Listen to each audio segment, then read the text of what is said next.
सदा प्रसाद सिद्धिरस्तु यः भागं देवेभ्यो जमात्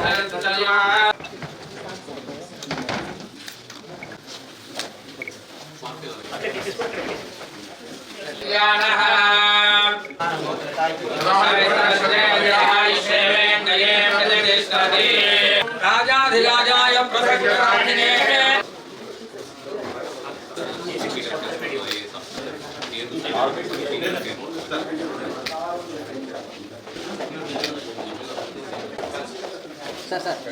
last 2 days he has been conducted.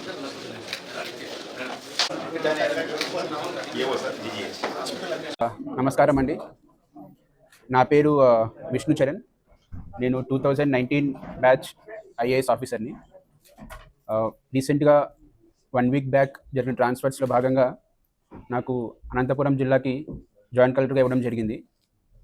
దీనికంటే ముందు ఇనీషియల్గా ఏసీయూటీ ట్రైనింగ్గా ఉన్నది చిత్తూరు జిల్లాలో, ఉమ్మడి చిత్తూరు జిల్లాలో చేశాను.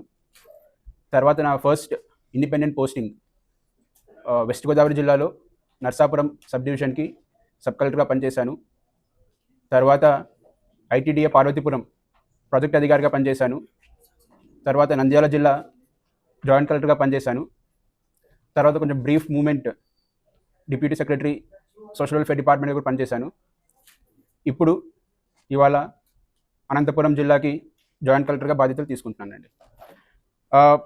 మనకి తెలుసు, ప్రతి 3 నెలలకు ఒకసారి హానరబుల్ సీఎం గారు కలెక్టర్స్ కాన్ఫరెన్స్ పెడుతున్నారు. పెట్టి ప్రతి జిల్లా నుంచి ఏ విధమైన ఎక్స్పెక్టేషన్స్ ఉన్నాయనే చెప్పడం జరుగుతుంది. అందులో భాగంగా జీడిపి పెంచడం అన్నది ప్రతి జిల్లాకి సీఎం గారు చాలా ప్రత్యేకంగా తీసుకున్న ఒక అంశం అది. సో ఏ విధంగా అయితే మన జిల్లాకి జీడిపి పెంచగలమో దాని ప్రకారం అన్ని సెక్టర్స్లో కూడా, ప్రైమరీ కానీ, సెకండరీ కానీ, టెర్షరీ కానీ, అన్ని సెక్టర్స్లో కూడా ఏ విధంగా అయితే మనం పెంచగలమో అవన్నీ కూడా మనం ప్రయత్నిస్తామండి. ఈ రెవెన్యూ ఇష్యూస్ అన్నవి మనకి ఎప్పుడు వస్తూనే ఉంటాయి, అది నెవర్ ఎండింగ్. బట్ ఏదైతే ప్రజలు ఇబ్బందులు పడుతున్నారో అవన్నింటిని కూడా త్వరితగతిన పీజీఆర్ఎస్లో వచ్చిన గ్రీవెన్సెస్ కానీ, రెగ్యులర్గా వస్తున్న గ్రీవెన్సెస్ కానీ, ఏవైనా సరే రూల్స్ ప్రకారం అన్నీ కూడా రిజాల్వ్ చేస్తామండి.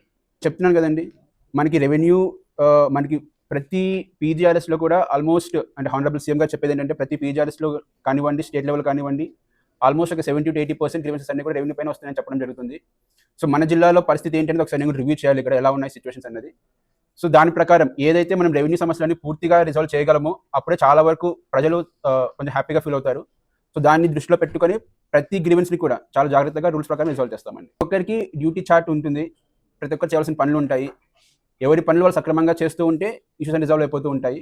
సో ప్రతి ఒక్కరికి మోటివేట్ చేస్తూ, ఇన్స్పైర్ చేస్తూ, వాళ్ళకి ఏదైనా సమస్యలు ఉంటే అవి రిజాల్వ్ చేసుకుంటూ ముందుకు వెళ్తామండి.